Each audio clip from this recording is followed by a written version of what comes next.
عید سے متعلقہ مسائل۔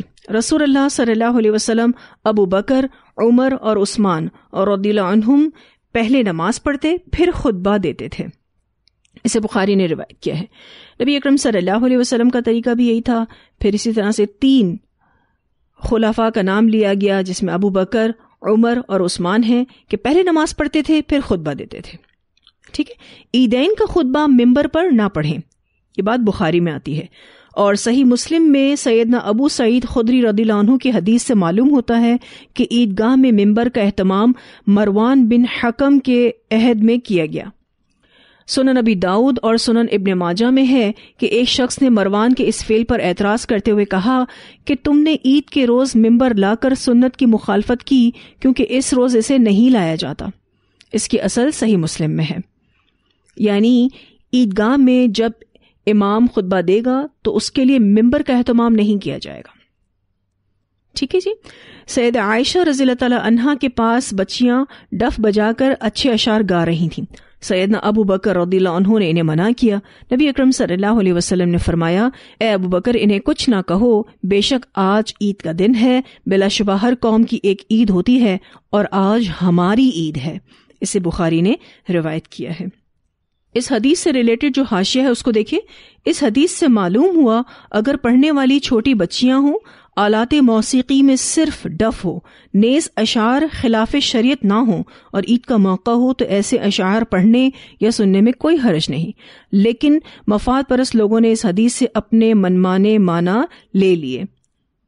انہوں نے بچیوں سے ہر عمر کی پیشہ ور گلوکارہ ثابت کر دی، یعنی جو بھی پروفیشنل سنگرز ہوتی ہیں خواتین میں سے، کہا یہ بھی گانا گا سکتی ہیں، دین میں الاؤڈ ہے۔ ڈف سے جملہ آلات موسیقی جائز قرار دے دیے، یعنی اور بھی جتنے میوزیکل انسٹرومنٹس ہیں اس کو بھی الاؤ کر دیا۔ اچھے اشعار سے گانوں کا جواز نکالا اور عید کے دن سے نام نہاد جشن و تہوار ڈھونڈ نکالے، اور یہ نہ سوچا کہ اللہ خالق اور مالک ہے، اس نے اپنے بندوں کے لیے جواز کی جو حد چاہی مقرر کر دی، اور اس سے تجاوز کرنا یعنی اس کو کراس کرنا، ان لمیٹیشنز کو کراس کرنا حرام کر دیا ہے۔ آپ جو بھی جائز انٹرٹینمنٹ ہے وہ کر سکتے ہیں، ٹھیک ہے، لیکن ہمیں ہماری لمٹس پتہ ہونی چاہیے۔ تو عید کا دن سب سے بیسٹ ہونا چاہیے۔ عید کے دن آپ جو بھی جائز انٹرٹینمنٹ ہو کر سکتے ہیں، اس کو انجوائے کریں، اور وہ میموریبل ڈے ہونا چاہیے، ہمارا یادگار دن ہونا چاہیے۔ ٹھیک ہے جی۔ عید الاضحیٰ کے دن نماز عید پڑھ کر قربانی کرنی چاہیے۔ سیدنا برا رضی اللہ تعالیٰ عنہ بیان کرتے ہیں کہ رسول اللہ صلی اللہ علیہ وسلم نے فرمایا، جس شخص نے نماز کے بعد قربانی کی اس کی قربانی بھی ہو گئی اور اس نے مسلمانوں کا طریقہ بھی اپنا لیا، اور جس نے نماز سے پہلے قربانی کی، یعنی عید کی نماز ابھی ہوئی نہیں ہے اور اس نے قربانی کی، اس کی قربانی نہیں ہوگی، وہ محض گوشت کی ایک بکری ہے جو اس نے اپنے گھر والوں کے لیے ذبح کی ہے۔ اسے بخاری اور مسلم دونوں نے روایت کیا ہے، یعنی پھر وہ ایک عام ذبیحہ ہے جو اس نے اپنی فیملی کے لیے کیا۔ عید کی قربانی کاؤنٹ نہیں ہوگی۔ آپ صلی اللہ علیہ وسلم نے فرمایا، جس شخص نے نماز عید سے پہلے قربانی کی وہ نماز کے بعد دوسری قربانی کرے۔ اسے بخاری نے روایت کیا ہے، یعنی چونکہ اس کی قربانی عید کی قربانی کاؤنٹ ہی نہیں ہوئی، اب اگر اس کو عید کی قربانی کرنی ہے تو اس کو دوسری قربانی کرنی پڑے گی، اس لیے بہت زیادہ احتیاط کرنے کی ضرورت ہے۔ نماز عید کے بعد ہی قربانی کی جائے۔ بہت سارے لوگوں کو بڑی جلدی ہوتی ہے، اور اس میں بھی ایک آپ دیکھیں تو کمپٹیشن لگا ہوا ہے کہ کس کی قربانی پہلے ہو جاتی ہے۔ اصل میں بات یہ ہے کہ جیسے ہی نماز عید مکمل ہو جاتی ہے نا تو قربانی کا ٹائم شروع ہو جاتا ہے، تو لوگ عجلت میں اپنے کسائی کو فون کرتے ہیں اور کہتے ہیں بھئی ہمارا جانور ذبح کر دو، حالانکہ ابھی عید کا خطبہ باقی ہوتا ہے۔ یہ اور بات ہے کہ عید کا خطبہ سننا واجب نہیں، ٹھیک ہے۔ عید کا خطبہ سننے کا کیا حکم ہے اس بارے میں بھی دیکھ لیتے ہیں، کیونکہ خطبہ جمعہ کے بارے میں ہم پڑھ چکے ہیں کہ اس کا سننا واجب ہے۔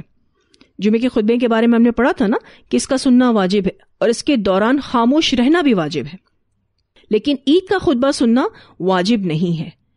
چنانچہ جو چاہے خطبہ سنے اور فائدہ اٹھائے اور جو چاہے چلا جائے۔ اس بارے میں روایت آتی ہے، عبداللہ بن صائب رضی اللہ تعالیٰ عنہ سے مروی ہے کہ میں نبی اکرم صلی اللہ علیہ وسلم کے ساتھ عید میں حاضر ہوا۔ جب آپ صلی اللہ علیہ وسلم نے نماز مکمل کی تو فرمایا، یقیناً ہم خطبہ دیں گے۔ پس جو خطبے کے لیے بیٹھنا پسند کرے وہ بیٹھ جائے اور جو جانا پسند کرے وہ چلا جائے. اسے ابو داؤد، ابن ماجہ، سنن نسائی، ابن خزیمہ اور بیہقی نے روایت کیا ہے. عید کے خطبے کے دوران خاموش رہنا ادب کا تقاضا ہے، کیونکہ جو بھی بات کرے گا تو وہ خود بھی مشغول رہے گا اور دوسروں کو بھی مشغول رکھے گا. یعنی عید کے خطبے میں آپ خاموشی سے اس کو سنیں، یہ ادب کے تقاضے کے تحت ہے. لیکن جب ہم نے جمعے کے خطبے کے بارے میں پڑھا تھا تو اس میں خاموش رہنا واجب ہے. کوئی بات کر رہا ہو تو آپ اس کو یہ بھی نہیں بول سکتے کہ بھائی چپ کرو، ٹھیک ہے. لیکن عید کے خطبے کا معاملہ تھوڑا سا ڈیفرنٹ ہے. اسی لیے عید الاضحیٰ میں کوشش یہی ہوتی ہے کہ اول وقت میں عید کی نماز ہو جائے تاکہ لوگوں کو جو قربانی کی ایکٹیویٹی ہے اس کے لیے کافی سارا ٹائم مل جائے. عیدین کا جو خطبہ ہے وہ مختصر ہونا چاہیے تاکہ لوگ جلد از جلد اپنی ایکٹیویٹی کی طرف جائیں. لیکن اگر کوئی عید کی نماز پڑھ کر چلا جاتا ہے، عید کا خطبہ نہیں سنتا ہے، تو ایسے میں آپ اس کو ملامت نہیں کر سکتے. عید کا خطبہ سننا جو ہے وہ واجب نہیں ہے. جیسے کہ جمعے کی نماز کا خطبہ سننا واجب ہے نا، اس طرح سے عید کا خطبہ سننا واجب نہیں ہے. نبی اکرم صلی اللہ علیہ وسلم نے آپشن دیا ہے، جو چاہے تو خطبہ سنے، ٹھیک ہے، اور obviously جب سنے گا تو فائدہ بھی اٹھائے گا، اور جو جانا چاہتا ہے وہ جا سکتا ہے. یہ دونوں آپشنز ہوتے ہیں. ظاہر ہے عید کا خطبہ ہوتا ہے، لوگ انٹرسٹڈ ہوتے ہیں کہ اس کو سنیں، اور جو بھی اس میں ہمیں ریمائنڈرز دیے جاتے ہیں ہم اس کو لیں اور بڑے سکون سے ہم گھر آئیں، گھر آ کے پھر ہم قربانی کی طرف جائیں. یہ زیادہ بہتر ہے. عجلت میں کوئی بھی کام کیا جائے نا تو اس میں گڑبڑ ہو سکتی ہے. سکون سے، اطمینان سے اپنی عید کو سیلیبریٹ بھی کریں اور اس سے ریلیٹڈ جو احکامات ہیں اس کو بھی اچھے سے فالو کریں. ٹھیک ہے جی. تو یہاں الحمدللہ ہمارا نماز عیدین کا چیپٹر مکمل ہوا.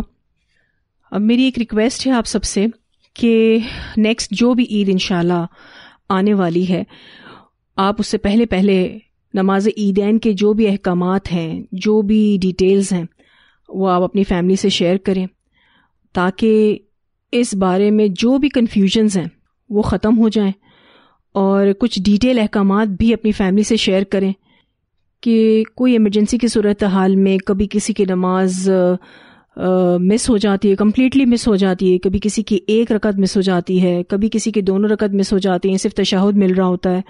تو اس صورتحال میں ان کو کیا کرنا چاہیے؟ لوگ پریشان ہو جاتے ہیں لیکن ان کو یہ سمجھ نہیں آ رہا ہوتا کہ اب ہم کریں کیا. ٹھیک ہے. ایک اور چیز جو میں آپ کو بتانا چاہ رہی تھی کہ اگر کسی امام سے نماز جمعہ یا عیدین میں غلطی ہو جائے تو کیا وہ سجدہ سہو کرے گا؟ یہ بھی ایک بڑا ایشو ہے، کیونکہ لوگوں کو تو پتہ چل جاتا ہے کہ امام سے غلطی ہوئی ہے، ٹھیک ہے، اور امام کو بھی بسا اوقات پتہ چل جاتا ہے اور کبھی کبھی اس کو نہیں بھی پتہ چلتا. تو اس صورتحال میں لوگ پریشان ہو جاتے ہیں اگر امام نے سجدہ سہو نہیں کیا تو. ابھی ریسنٹ یہ ایشو مجھ سے پوچھا گیا تھا کہ امام نے ایک رکعت میں 3 سجدے کر لیے تھے. اب وہ مسٹیک تو ان سے ہو گئی تھی، اب انہوں نے سجدہ سہو بھی نہیں کیا، تو ان کا سوال یہ تھا کہ کیا اب ہم سجدہ سہو کریں یا نہ کریں. تو میں نے ان سے یہ کہا کہ امام نے اگر سجدہ سہو نہیں کیا اور اگر اس نے بعد میں کر لیا ہوگا تو وہ بھی آپ کو کافی ہوگا، آپ کو کرنے کی ضرورت نہیں ہے. ٹھیک ہے. اب امام نے سجدہ سہو کیوں نہیں کیا؟ سوال یہ پیدا ہوتا ہے، یا تو اس کو اپنی غلطی کا احساس ہی نہیں ہوا، ٹھیک ہے، یا پھر امام کو غلطی کا احساس تو ہو گیا لیکن اس نے پھر بھی سجدہ سہو نہیں کیا. ٹھیک ہے. تو اس بارے میں ہمیں معلوم ہونا چاہیے. اگر امام سے ایسی غلطی ہوئی ہے جس کی وجہ سے سجدہ سہو کرنا لازم آتا ہے تو ایسی صورت میں امام چاہے تو سجدہ سہو کرے، یہ تو جائز ہے. لیکن جمعہ اور عیدین میں لوگوں کی تعداد زیادہ ہونے کی وجہ سے سجدہ سہو کا ترک افضل ہے. یعنی امام نے اگر سجدہ سہو کو چھوڑا تو اس نے افضل شکل پر عمل کیا، کیونکہ بعض دفعہ لوگوں کو پتہ ہی نہیں چلتا کہ امام سے کیا غلطی ہوئی. اب اگر وہ اللہ اکبر کہہ کر سجدے میں چلا گیا ہے تو لوگوں کو ہو سکتا ہے کہ نہ پتہ چلے کہ امام کس بات کی تکبیر کہہ رہا ہے. اور کنفیوژن پیدا ہو جائے گی. اسی لیے علماء کا کہنا یہ ہے کہ اگر وہ سجدہ سہو کرتا ہے تو ٹھیک ہے، جائز ہے، لیکن اگر وہ اس کو ترک کر دیتا ہے، یہ صرف 2 نمازوں کے لیے، ایک جمعہ نماز کے لیے اور دوسرا عیدین کی نماز کے لیے، کیونکہ اس میں مجمع زیادہ ہوتا ہے، لوگوں کی تعداد زیادہ ہوتی ہے. اس وجہ سے اگر کوئی امام سجدہ سہو کو ترک کر دے تو اس نے افضل صورت پر عمل کیا ہے، اس نے لوگوں کو کنفیوژن سے بچا لیا ہے. اب غلطی تو ہو گئی، ٹھیک ہے نا، اور اس کے پاس ایک آپشن یہ بھی ہے کہ وہ سلام پھیرنے کے بعد بھی سجدہ سہو کر سکتا ہے، ٹھیک ہے، اور اس کا سجدہ سہو کرنا باقی مقتدیوں کے لیے کافی ہو جائے گا، مقتدیوں کو تو کرنے کی ضرورت نہیں ہے. تو وہ صورتحال کو دیکھتے ہوئے، سچویشن کو دیکھتے ہوئے یہ ڈیسیشن لے تو یہ ڈیسیشن لینا اس کا افضل ڈیسیشن ہے. ٹھیک ہے جی. تو یہ ساری باتیں جو ہے ہمارے گھر والوں کو ہم بتائیں، کیونکہ پھر لوگ پریشان ہو جاتے ہیں اور جب ان کو وہ سولوشن نہیں ملتا تو پھر وہ اس پر ڈسکشن کرتے ہیں، اور بعض دفعہ جو اہل علم ہوتے ہیں ان کے بارے میں کوئی ایسی بات منہ سے نکالتے ہیں جو کہ مناسب نہیں ہوتی، اور پھر ان کے مقابلے میں ہم اپنے آپ کو زیادہ علم والا سمجھتے ہیں، تو یہ بھی بات ٹھیک نہیں ہے. ٹھیک ہے، اللہ تعالی ہم سب کو بہترین عمل کرنے کی توفیق عطا فرمائے. وآخر دعوانا الحمد للہ رب العالمین. سبحانک اللہم وبحمدک، نشہد ان لا الہ الا انت، نستغفرک ونتوب الیک.